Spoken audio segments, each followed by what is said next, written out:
세상의 모든 물건에는 그것들을 만든 존재, 즉 메이커가 있습니다. 주변을 보십시오. 펜, 의자, 자동차, 책 등이 모두 메이커에 의해 만들어졌습니다. 그런데 모든 메이커는 자기가 만든 물건이 설계대로 만들어졌는지 판단한 뒤 제대로 만들어지지 않은 물건은 따로 분리하여 폐기합니다. 이와 마찬가지로 사람에게도 메이커가 있습니다. 물건도 메이커가 있는데 하물며 물건을 설계하고 제작하는 고등 존재인 사람이 무에서 그냥 생길 수 있겠습니까? 그러므로 사람을 만든 메이커 역시 자기가 만든 사람이 자신의 창조 목적에 부합하는 삶을 살았는지 여부를 반드시 판단합니다. 이 같은 심판에서 부적격자로 드러난 사람은 메이커가 폐기합니다. 성경은 이 같은 메이커를 창조자 하나님이라고 말하며 사람이 심판받은 뒤 폐기되는 것을 영원토록 지옥 불 속에서 사는 것이라고 말합니다. 그러므로 하나님의 이러한 폐기 심판에서 벗어나 구원받기 원하는 사람은 무엇보다 먼저 나를 만든 메이커가 있는가 없는가를 곰곰이 생각해 보아야 합니다. 사람과 물건 간에는 큰 차이가 있는데 그것은 사람에게는 자유의지가 있다는 점입니다. 성경은 하나님께서 어떤 사람을 자신의 창조 목적에서 벗어난 부적격자로 판정하시는 근거가 죄라고 말하는데 성경적 의미의 죄란 목표에서 벗어난 것을 뜻합니다. 하나님은 처음에 사람을 만드시며 사람이 자신의 영광에 이르기를 원하셨습니다. 그러나 사람은 자유의지를 이용하여 고의로 하나님의 명령을 거부하고 그분의 목적에서 벗어나 그분의 영광에 이르지 못하는 죄를 지었습니다. 첫사람 아담에게서 시작된 이 죄의 독은 사람의 핏줄을 타고 전 인류에게 퍼졌습니다. 그 결과 죄의 삭은 사망이라는 하나님의 심판에 따라 아담과 그의 후손인 모든 사람에게 육체적 사망이 임했고 또 하나님의 영광에 이르지 못한 사람은 결국 영원히 하나님과 떨어져서 지옥 불 속에서 지낼 수밖에 없게 되었습니다. 왜냐하면 하나님은 눈이 정결하셔서 티끌만큼의 죄도 참아보지 못하시기 때문입니다. 그러므로 구원받기 원하는 사람은 과연 나는 죄가 있는가 없는가를 깊이 생각해 보아야 합니다. 그러면 사람의 죄 문제를 해결할 방법은 무엇일까요? 이해를 돕기 위해 예를 하나 들겠습니다. 공장에서 갓 만들어진 펜이 하나 있는데 무슨 이유인지 몰라도 이 펜은 쓰는 기능을 제대로 발휘하지 못합니다. 설사 이 펜이 자기가 잘못되었음을 알았다 해도 그것이 자기를 고치거나 혹은 그 옆의 펜이 그것을 고칠 수 없습니다. 같은 범주에 속한 것들이 서로의 잘못을 인식할 수 있다 해도 고칠 수는 없기 때문입니다. 마찬가지로 사람이 앓고 있는 죄라는 병 역시 같은 상태에 있는 사람 즉 공자, 석가모니, 마호메트, 소크라테스, 마더 테레사, 교황, 교주, 목사, 사제 등이 절대 고칠 수 없습니다. 펜을 설계한 메이커만이 펜을 고칠 수 있듯이 사람과 차원이 다른 외부의 고등 설계자 즉 사람의 설계자인 하나님만이 사람의 죄의 독을 제거함으로써 죽음과 심판의 문제를 해결할 수 있습니다.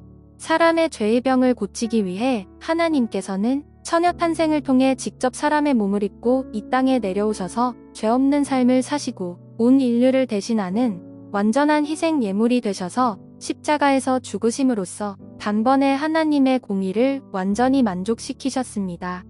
즉 예수 그리스도께서는 스스로 죄가 되셔서 하나님의 뜨거운 지옥 불심판을 다 감당한 뒤 사람들이 가장 무서워하는 사망의 권세를 이기고 몸으로 부활하셔서 자신을 믿는 모든 사람에게 하나님의 영광에 이르는 길을 열어주셨습니다. 하나님은 공기나 햇빛같이 사람에게 필수불가결한 모든 것을 거저 주십니다. 이런 것들은 너무 귀하기 때문에 사람이 선행이나 노력으로 얻을 수 없습니다. 마찬가지로 영원한 생명 역시 오직 하나님께서 선물로 은혜로 거저 주십니다. 그러므로 누구든지 예수 그리스도의 대신 속죄 사역을 믿기만 하면 행위와 상관없이 은혜로 선물로 공짜로 구원받습니다. 우리는 어떻게 다른 사람의 말을 믿습니까?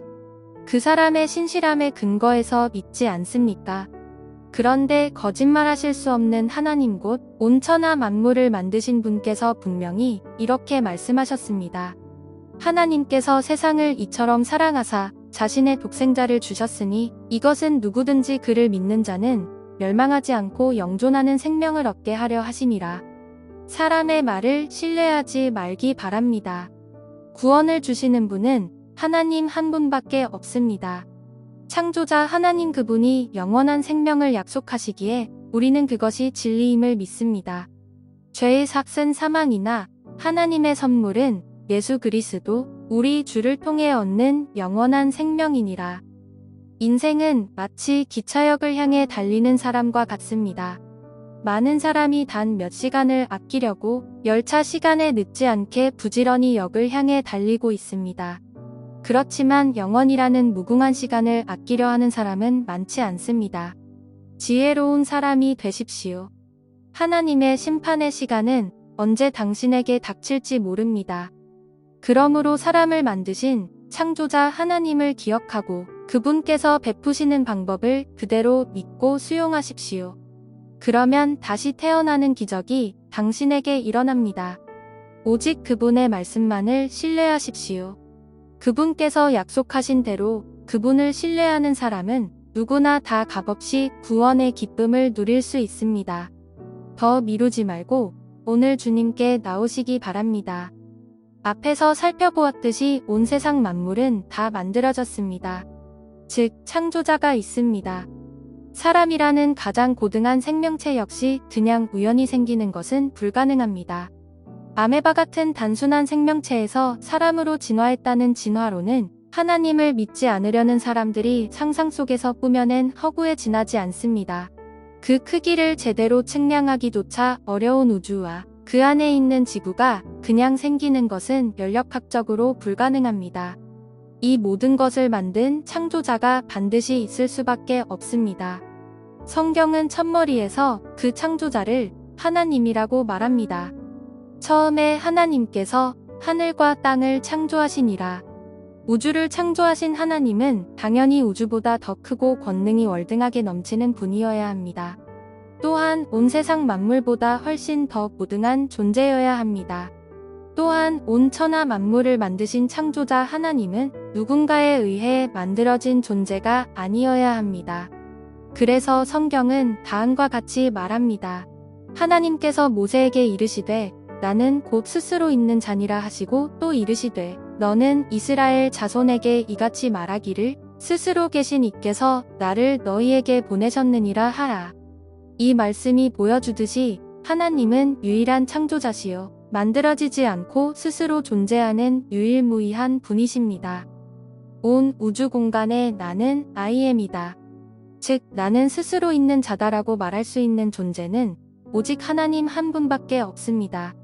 영원 전에도 I am이시요 지금 이 순간도 I am이시요 영원한 미래 속에서도 I am이신 분, 즉 변함없이 스스로 존재하시는 분이 바로 성경의 하나님이십니다. 성경의 하나님은 자신의 영광과 권능과 위대함과 전능함을 그 누구와도 나누지 않는 유일한 분이십니다. 성경은 하나님이 무한대의 지혜와 능력과 위엄과 영광과 공의와 사랑과 진노를 지닌 측량할 수 없는 분이라고 말합니다.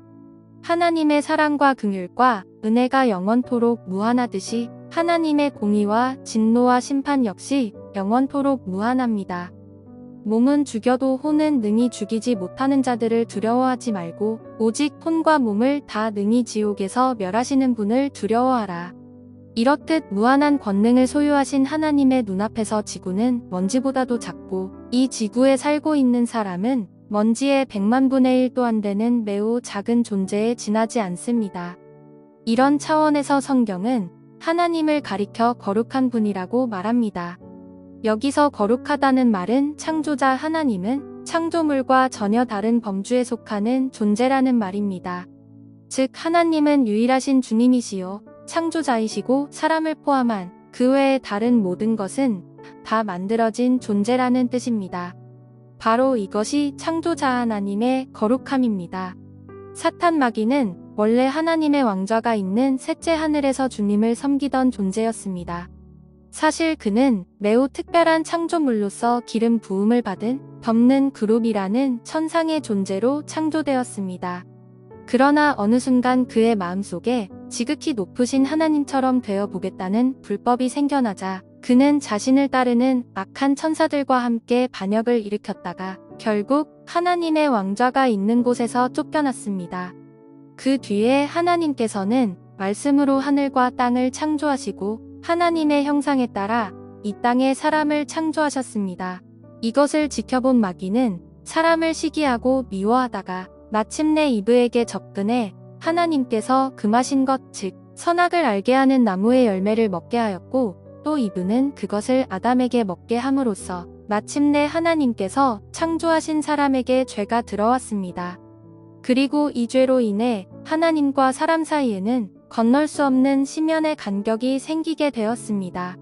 주 하나님께서 남자에게 명령하여 이르시되 동산의 모든 나무에서 나는 것은 내가 마음대로 먹어도 되나 선악을 알게 하는 나무에서 나는 것은 먹지 말라. 그 나무에서 나는 것을 먹는 날에 내가 반드시 죽으리라 하시니라. 하나님께서는 사람에게 에덴 동산에서 무한한 선택의 자유를 누리도록 허락하셨습니다. 그러나 단 하나의 금지 항목을 두셨는데 그것은 곧 선악을 알게 하는 나무의 열매를 먹지 말라는 것이었습니다. 이것은 사람에게 주신 가장 값진 선물인 자유의지를 시험하기 위한 하나님의 장치였습니다. 이 제약의 목적은 사람이 하나님께서 주신 자유의지를 선하게 사용하여 오직 하나님만 신뢰하는가를 살펴보기 위함이었습니다. 그러나 사람은 하나님을 버리고 마귀를 따르게 되었고 그 결과 죄가 그에게 들어와 타락하게 되었습니다. 최초의 사람인 아담은 본래 하나님의 형상대로 창조된 존재였습니다. 그러나 마귀의 유혹에 넘어가 하나님께서 금하신 나무의 열매를 먹고 타락한 후에는 하나님의 형상 중 일부만을 유지한 채 본래 형상을 잃어버리게 되었고 그 뒤 아담의 후손들은 다 아담의 형상에 따라 죄 가운데 태어나게 되었습니다.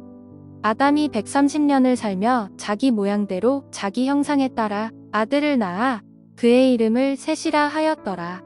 죄로 인해 사람은 다 결국 늙고 병들어 육신적으로 죽게 되었고 또 죽는 날까지 하나님과의 관계를 회복하지 못한 사람 즉 영적으로 죽어있는 사람은 영원히 하나님 곁을 떠나 사탄과 그의 천사들을 위해 예비된 지옥 불 속에 들어가게 되었습니다. 또 그분께서 범법과 죄들 가운데서 죽었던 너희를 살리셨도다. 지나간 때에는 너희가 그것들 가운데서 이 세상의 행로를 따라 걸으며 공중의 권세 잡은 통치자 곧 지금 불순종의 자녀들 가운데서 활동하는 영을 따라 걸었느니라.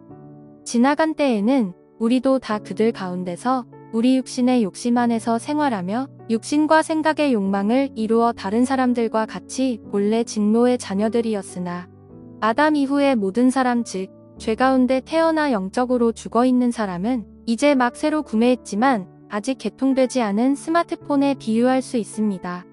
통신사에 가입되지 않아도 이 스마트폰은 거의 모든 기능을 발휘할 수 있지만 전화기로서의 본연의 역할, 즉 의사소통은 할 수 없습니다. 구원받지 못한 사람도 개통되지 않은 스마트폰처럼 거의 모든 기능을 발휘할 수 있지만 인간 본연의 존재 목적, 즉 하나님과의 의사소통은 할 수 없습니다. 통신사에 가입해야 통화할 수 있듯이 사람도 성령님을 통해 하나님 나라에 가입해야 그분과 의사소통할 수 있습니다. 성경은 이런 사람을 가리켜 구원받아 영적으로 살아난 사람이라고 말합니다. 최신 스마트폰이라 할지라도 통화할 수 없다면 진정한 의미에서 전화기라 할 수 없습니다. 구형 전화기라도 깨끗한 음질로 통화가 가능하다면 전화기로서의 자격을 충족시킵니다. 전화기의 생명이 통신사와의 연결에 달린 것처럼 사람의 생명도 하나님과의 연결에 달려 있습니다. 사람이 아무리 명예와 권세와 학식이 높다 해도 통화가 안 되는 전화기처럼 하나님과의 관계가 단절되어 있다면 성경대로 그는 마귀의 자녀요, 진노의 자녀입니다. 또한 아무리 선행을 열심히 하여 하나님께 도달하려 한다 해도 하나님 보시기에 사람의 선행과 의로운 행위는 다 더러운 누더기에 불과합니다. 오직 하나님의 크신 사랑이 멸망을 향해 달려가는 사람을 살리셨습니다. 구원받은 사람은 예수님께서 십자가에 달리실 때 그분과 같이 달리고 그분께서 무덤에서 부활하실 때 그분과 같이 부활하였습니다. 더욱 놀라운 사실은 구원받은 사람은 즉시 천국에서 하늘의 처소들에 앉아 있다는 점입니다. 예수님께서 허락하신 구원이란 이처럼 사람이 측량할 수 없는 놀라운 복입니다. 긍휼이 풍성하신 하나님께서 친히 우리를 사랑할 때 보여주신 자신의 크신 사랑으로 인하여 심지어 우리가 죄들 가운데서 죽었을 때에 우리를 그리스도와 함께 살리셨고 또 함께 일으키사 그리스도 예수님 안에서 우리를 하늘의 처소들에 함께 앉히셨으니 이것은 그분께서 그리스도 예수님을 통해 우리에게 베푸신 친절 속에 담긴 자신의 은혜의 지극히 풍성함을 다가오는 시대들 속에서 보여주려 하심이라. 하나님께서는 교회를 통해 이토록 놀라운 인간 구원 드라마를 천사들과 하늘의 영적 존재들에게까지 드러내 보이시고자 하십니다. 이로써 하나님의 친절과 은혜의 지극히 풍성함은 다가오는 영원한 시대 속에서 무궁토록 빛나게 될 것입니다. 너희가 믿음을 통해 은혜로 구원을 받았나니 그것은 너희 자신에게서 난 것이 아니요 하나님의 선물이니라. 행위에서 난 것이 아니니 이것은 아무도 자랑하지 못하게 하려 함이라. 우리는 그분의 작품이요 그리스도 예수님 안에서 선한 행위를 하도록 창조된 자들이니라. 하나님께서 그 선한 행위를 미리 정하신 것은 우리가 그 행위 가운데서 걷게 하려 하심이니라. 구원은 오직 믿음에 의해 값없이 주어지는 하나님의 은혜를 통해서만 가능합니다. 사람 안에는 자신의 힘으로 구원받을 만한 요소가 단 하나도 없습니다. 이 때문에 구원에서 사람의 행위가 이바지하는 것은 0%이고 하나님이 거저주시는 은혜는 100%입니다. 이처럼 사람의 구원을 위해 사람의 행위는 전혀 필요치 않습니다. 구원에 필요한 모든 것을 하나님께서 다 마련해 놓으셨습니다. 사람은 하나님을 신뢰하고 그 선물을 받기만 하면 됩니다. 그러나 사람이 구원받은 이후에 성령님께서 그 사람 안에 거하시면 자연스럽게 하나님의 영광과 기쁨을 위해 살고 싶은 마음이 커지게 됩니다. 그래서 성도는 말씀으로 자신을 갈고 닦아 시간이 갈수록 예수 그리스도의 장성한 분량에 이르기까지 성장해가며 하나님께서 기뻐하시는 선한 행위를 하게 됩니다. 그러므로 구원받은 뒤에는 반드시 선한 행위의 열매가 드러나야 합니다. 성경에서 죄란 근본적으로 설계자의 목적에서 벗어난 것을 뜻합니다. 그러므로 창조물이 창조자의 창조 목적에서 벗어난 것이 곧 죄이며 이 죄의 뿌리에서 나오는 열매가 바로 우상숭배, 살인, 간음, 동성연애, 시기, 질투 등의 죄들입니다. 하나님께서는 자신의 영광에 이르도록 즉 자신의 본성에 참여하는 자가 되도록 사람을 창조하셨습니다. 그러나 모든 사람이 죄를 지어 하나님의 영광에 이르지 못하더니라는 성경 기록대로 죄 때문에 사람들은 하나님의 창조 목적에서 벗어나 마치 설계대로 나오지 않은 불량 제품이 폐기되듯 지옥불 속으로 들어갈 수밖에 없는 존재가 되었습니다. 지극히 사랑이 많으신 하나님께서는 이렇듯 절망적 상황에 빠진 사람을 구원하기 위해 세상의 창건 이전에 한 방법을 마련해 놓으셨습니다. 하나님은 공의가 무한하시고 사랑이 무한하신 분입니다. 거룩한 하나님은 이 두 성품 중 어느 하나를 양보하거나 완화할 수 없습니다. 그러므로 하나님은 자신의 무한한 공의와 무한한 사랑을 동시에 충족시키시며 사람을 구원하셔야 합니다. 그런데 온 우주 공간 어디에도 하나님의 거룩함과 공의를 충족시킬 완전한 희생 예물이 없습니다.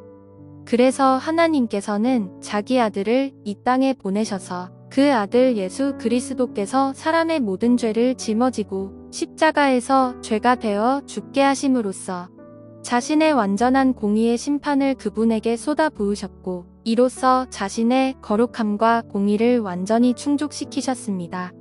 또한 동시에 예수 그리스도께서 십자가에서 대신 속죄의 희생물로 죽임을 당하게 하심으로써 자신의 완전한 사랑을 증명해 보이시면서 사람의 모든 죄를 깨끗이 제거해 주셨습니다. 그랬더라면 그분께서 반드시 세상의 창건 이래로 자주고난을 당하셨어야 할 것이라. 그러나 이제 세상 끝에 그분께서 단 한 번 나타나사 자신을 희생물로 드려 죄를 제거하셨느니라. 하나님은 하나님을 찾아 구원받으려는 사람에게 단 하나만을 요구하시는데 그것은 곧 믿음입니다. 그러나 믿음이 없이는 하나님을 기쁘게 하지 못하나니 그분께 가는 자는 반드시 그분께서 계시는 것과 또 그분께서 부지런히 자신을 찾는 자들에게 보상해 주시는 분이심을 믿어야 하느니라. 믿음이 없이는 하나님께 나아갈 수 없습니다. 기독교를 제외한 이 세상 모든 종교는 하나같이 사람의 죄 문제를 스스로 해결해 보려고 노력하는 시스템입니다. 그래서 이런 종교들은 악행을 극복하기 위해 선행을 강조합니다. 그러나 성경은 사람이 오직 믿음으로만 하나님께 나아가 구원받을 수 있다고 말합니다. 그렇다면 하나님께서 사람에게 원하시는 믿음이란 어떤 것일까요? 예를 들어 설명해 보겠습니다. 어떤 주인에게 귀여운 강아지가 하나 있었습니다. 그런데 어느 날 이 강아지가 길에서 놀다가 갈비뼈다귀를 발견하였습니다. 강아지는 그것이 먹고 싶었지만 자기를 아끼고 보호해주는 주인을 기쁘게 해주기 위해 침을 질질 흘리면서도 그것을 먹지 않고 물어다가 주인에게 건네주었습니다. 그러나 주인은 그 뼈다귀를 보자마자 즉시 그것을 쓰레기통에 던져버리고는 오히려 강아지를 나무라며 더러워진 강아지의 몸을 씻겨주었습니다. 그리고는 이렇게 말했습니다. 앞으로 이런 쓸데없는 일은 하지 마. 내가 가져온 이 뼈다귀가 오히려 집안을 더럽게 하지 않니? 너는 그저 나만 바라보고 나를 믿고 기뻐하며 내 품 안에서 마음껏 뛰놀면 돼. 내가 원하는 것은 그게 다야. 자신의 힘으로 구원받고자 하는 사람의 모든 행위가 바로 이 쓸모없는 갈비뼈다귀와 같습니다. 많은 사람들이 칭송하는 선행, 위대한 업적, 찬란한 지식, 고매한 철학, 각종 종교 행위는 오히려 하나님의 진노를 사는 뼈다귀 즉 쓰레기통에 버려야 할 더러운 뼈다귀에 불과합니다. 믿음이란 마치 강아지가 제 주인을 알아보고 그의 보호를 확실히 믿으며 그의 품에서 기뻐 뛰어놀듯이 사람이 자신을 만든 창조자 하나님을 알아보고 믿으며 그분과 교제하고 그분의 품 안에서 즐겁게 뛰어노는 것입니다. 창조자 하나님 외에 나를 보호하고 나를 온전하게 해주실 분이 없다는 사실을 깨닫고 오직 그분만을 신뢰하며 그분께만 영광을 돌리고 그분을 기뻐하는 단순한 마음이 바로 하나님께서 우리에게 바라시는 믿음입니다. 그러면 하나님의 구원은 어떻게 받을 수 있을까요? 사람의 선한 행위나 재물, 노력, 학식, 지혜 등이 구원에 조금이라도 도움을 줄까요? 아니면 구원은 전적으로 하나님이 거저주시는 선물일까요? 우리 주변을 돌아봅시다. 사람의 생명과 관련해서 없어서는 안 될 꼭 필요한 요소인 공기나 햇빛 등은 사람의 공로나 행위와 상관없이 거저 주어집니다. 이것들은 그 가치가 너무 커서 감히 어느 누구도 그 값을 지불하고 누릴 수 없습니다. 70에서 80년의 인생에서 누리는 모든 자연환경도 사람이 그 값을 지불할 수 없는데 전능하신 하나님과 더불어 영원 무궁토록 사는 삶을 과연 사람이 자기 힘이나 노력으로 얻을 수 있을까요? 그것은 불가능합니다. 그래서 영원한 생명은 공짜로 즉 하나님의 은혜로 거저 주어질 수밖에 없습니다. 따라서 사람의 구원은 오직 믿음을 통해 100% 하나님의 은혜로만 주어질 수 있다는 것을 기억해야 합니다. 기독교의 핵심인 예수 그리스도께서는 구체적으로 어떤 일을 하셨을까요? 이해를 돕기 위해 예를 하나 들겠습니다. 거대한 개미집이 있습니다. 선량한 사람이 지나가다 그것을 발견했는데 공교롭게도 저 멀리 홍수가 나서 잠시 후에는 사나운 물길이 개미집을 온통 집어삼킬 위기에 처해 있습니다. 그러나 이 선량한 사람은 아무리 노력해도 개미들을 구원할 수 없습니다. 그 수많은 개미를 구원하기 위해서는 한 가지 방법밖에 없습니다. 그것은 곧 그 사람이 개미가 되어 개미들 가운데로 들어가 자신이 알고 있는 진실 즉 지금 빨리 개미집을 버리고 도망가지 않으면 잠시 후 홍수로 몰살당하게 된다는 사실을 알리는 것입니다. 거룩하신 삼위일체 하나님 중 한 분이신 성자 예수님께서도 이처럼 직접 사람의 육신을 입고 사람의 아들로 이 땅에 오셔서 하나님의 창조물인 사람들이 그분을 믿지 않으면 멸망한다는 진리를 선포하셨습니다.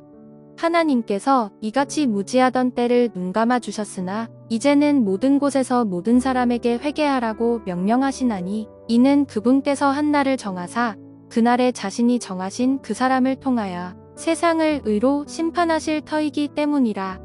그분께서 그 사람을 죽은 자들로부터 살리심으로써 모든 사람들에게 그 일에 대한 확신을 주셨느니라. 이제는 예수 그리스도의 복음이 온 세상에 퍼져 누구에게나 회개할 것을 명령하고 있습니다. 또한 예수님께서 십자가에서 죽으시고 부활하심으로써 부활의 소망과 영원한 생명에 대한 확증을 이미 우리에게 주셨습니다. 이제 예수님은 장차 하나님께서 정하신 그날에 심판자로 이 세상에 임하실 것입니다. 이처럼 아버지 하나님께서는 완전한 하나님이시자 완전한 사람인 예수님을 이 땅에 보내셔서 친히 구원의 길을 여시고 사람들에게 알려주셨습니다. 이렇듯 오직 예수님 외에는 구원의 길이 없으므로 기독교는 타종교와 달리 절대적으로 배타적입니다.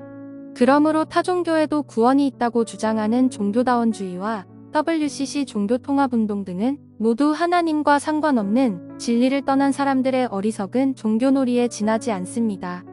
너희 모두와 이스라엘 온 백성은 이것을 알라. 곧 너희가 십자가에 못 박았고 하나님께서 죽은 자들로부터 살리신 나사렛 예수 그리스도의 이름으로 말미암아 곧 그분으로 말미암아 이 사람이 온전하게 여기 너희 앞에 서 있느니라. 이분은 너희 건축자들이 업신여긴 돌로서 모퉁이의 머릿돌이 되셨느니라. 다른 사람 안에는 구원이 없나니 하늘 아래에서 우리를 구원할 다른 이름을 사람들 가운데 주지 아니하셨느니라. 지금까지 살펴본 바와 같이 사람의 구원에는 사람의 그 어떤 행위도 일조하지 않습니다. 그러나 에베소서 2장 10절 말씀에 따라 구원받은 이후의 성도는 하나님의 작품으로서 선한 행위를 하도록 창조되었습니다. 따라서 성도라면 누구나 다 구원받고 말씀 안에서 자신을 훈련하며 나날이 영적으로 성장하여 장성한 분량의 사람이 되도록 노력해야 합니다. 즉 하나님을 기쁘게 하는 선한 행위를 하며 자신을 희생하여 복음을 전하고 그리스도의 의를 나타내는 사람이 되는 것은 그리스도인의 당연한 의무입니다. 하나님은 모든 사람에게 은혜로 거저주시는 구원에는 어떤 차등도 두지 않지만 본래 공의의 하나님이시므로 구원 이후에는 각 사람의 행위에 따라 보상을 달리 주십니다. 그래서 우리는 운동선수가 상을 바라보고 결승점까지 전력을 다해 달리듯이 생을 마감하고 하나님을 만나는 그 순간까지 순수한 마음으로 섬기며 복음을 알리고 그리스도의 의를 드러내는 선한 믿음의 행위를 신실하게 행해야 합니다. 보상에만 하나님의 공의가 적용되는 것이 아닙니다. 하나님의 진노로 인한 형벌에도 하나님의 완전한 공의가 적용됩니다. 생전에 심히 악한 죄를 저지르고 믿음의 사람들을 핍박하며 하나님께 대항한 사람들, 복음을 증언하는 크리스천들의 경고를 수없이 받고도 이를 무시하고 경멸한 사람들은 유황으로 타는 불호수에서 더욱 뜨거운 형벌에 고통을 당하면서 하나님의 엄중한 공의를 영원토록 쉼없이 체험하게 될 것입니다. 또 내가 크고 흰 왕좌와 그 위에 앉으신 분을 보니 땅과 하늘이 그분의 얼굴을 피하여 물러가고 그것들의 자리가 보이지 아니하더라. 또 내가 보매 죽은 자들이 작은 자나 큰 자나 할 것 없이 하나님 앞에 서 있는데 책들이 펴져 있고 또 다른 책이 펴져 있었으니 곧 생명책이라. 죽은 자들이 자기 행위들에 따라 책들에 기록된 그것들에 근거하여 심판을 받았더라. 이 말씀은 구원받지 못하고 그리스도 밖에서 죽은 자들이 천년왕국이 끝난 후에 다 불려나와 크고 흰 왕좌 심판석 앞에서 심판받을 것을 기록하고 있습니다.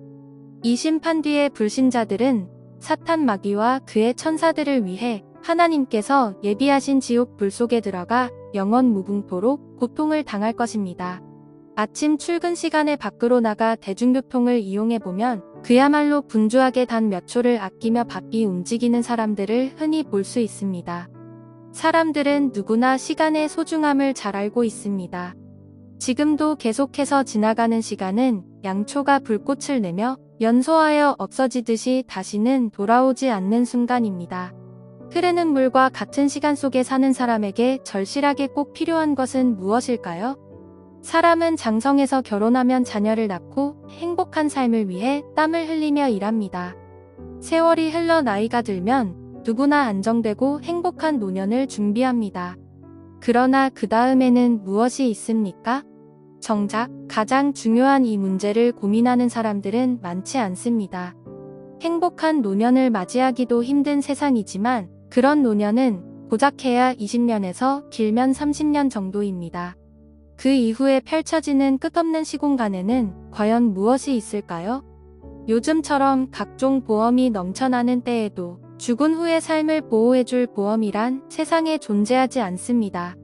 보험이 제공하는 안전장치라고는 고작해야 죽은 후에 유가족들에게 지급되는 사망보험금 정도뿐입니다. 이것 외에는 그 어떤 대책도 세울 수 없는 것이 언젠가는 꼭 죽어야 하는 사람이 맞이할 냉정한 현실입니다. 당신은 죽은 뒤의 삶을 어떻게 대비하고 있습니까? 당신의 창조자 하나님을 만날 준비가 되어 있습니까? 하나님의 심판 시간은 초대받지 않은 손님처럼 언제 당신에게 닥칠지 모릅니다. 이제 당신의 인생에서 가장 중요하며 시급한 문제가 무엇인지 알게 되셨다면 그 문제를 더는 뒤로 미루지 말고 바로 오늘 이 시간에 당장 해결하시기 바랍니다.